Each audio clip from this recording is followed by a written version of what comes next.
Hello guys, welcome to my YouTube channel Syed travelling blogs. ఈ video తీసే కారణం ఏమంటే, ఇక్కడ మడక్సిరకు వచ్చాను నేను. చూడండి, కోట కనిపిస్తుంది మీకు, పైన కోట కనిపిస్తుంది చూడండి. ఇది రోడ్ వర్క్ జరుగుతుంది ఇక్కడ. ఎవరైనా కానీ ఊర్లో నుంచి రాకండి.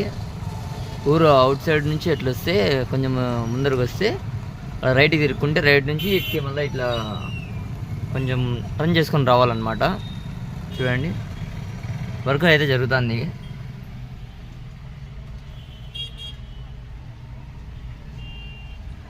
అంత వర్క్ జరుగుతుంది గైస్. ఈ వీడియో ఎవరికైనా హెల్ప్ఫుల్ అవుతుందని చెప్పేసి తీస్తున్నా.